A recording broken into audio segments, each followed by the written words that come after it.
Today we are presenting a discussion on Rafe Esquith's book, Teach Like Your Hair's on Fire.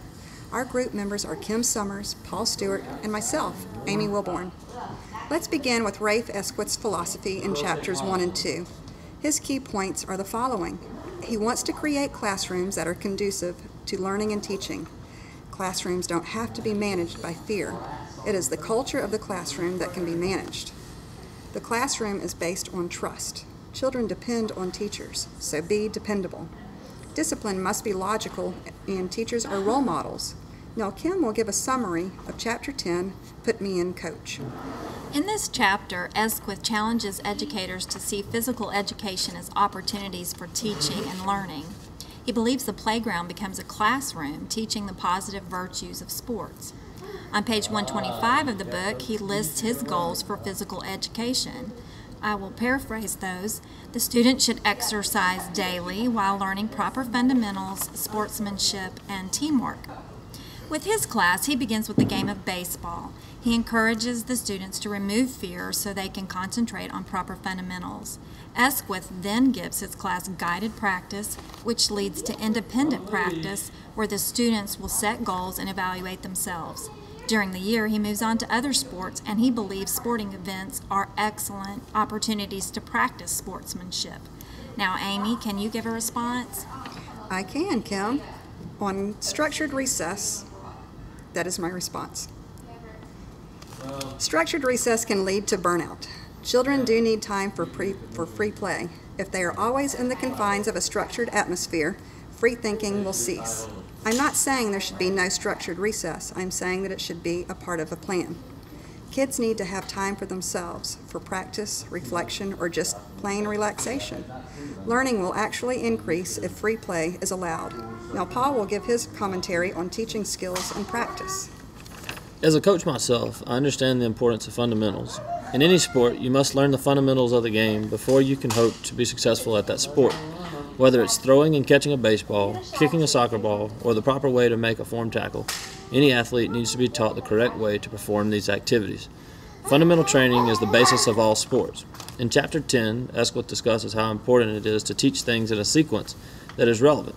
As in math, you wouldn't do multiplication on Monday, fractions on Tuesday, and something different on Wednesday. The best teaching method is to focus on one key skill and not move on until they have mastered it. Thanks, Paul. What a great response. Learning to play correctly takes time, just like growing up.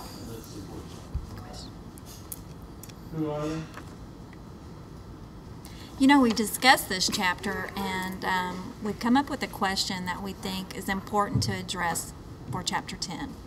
A question that came up from our group's discussion is, how does teaching proper physical education fundamentals affect a student's personal code of behavior? You know, Rafe Esquith is passionately driven by his overall teaching philosophy. His goal is that the lessons they learn in the classroom will transfer into adulthood. The kids will ultimately apply these same lessons to other areas of their life. I found a statement during my research that was put out by the American Cancer Society and the American Diabetes and Heart Associations that agreed wholly with Esquith's philosophy. The associations strongly expressed the need for schools to provide physical education instruction. They stated that both quality and quantity contributed to helping kids become healthy, happy, well-adjusted people in society. You can find this statement at www.everydaychoices.org. Paul, what do you think about that? Well, my thoughts are that teaching proper fundamentals gives a kid a better shot at being successful in sports.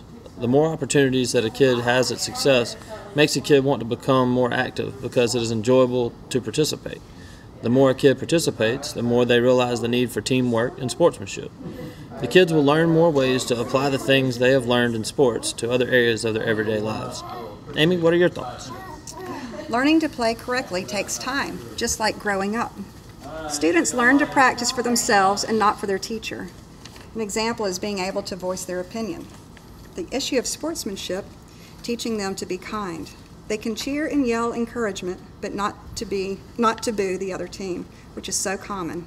It is common to remark on someone's failures. They don't want to be common, they want to be special. A student will know their boundaries, what is right and what is wrong, treating others well. They will know that everything in life has rules and regulations. Life's rules are no different from a PE game. One learns to deal with the consequences one makes. Everyone doesn't win all the time, and one must learn how to lose gracefully. It is okay to lose. One picks themselves up and goes on. When you win, you cherish the moment and move on. We will close with saying thank you for listening to our podcast brought to you by EDM 310 at the University of South Alabama.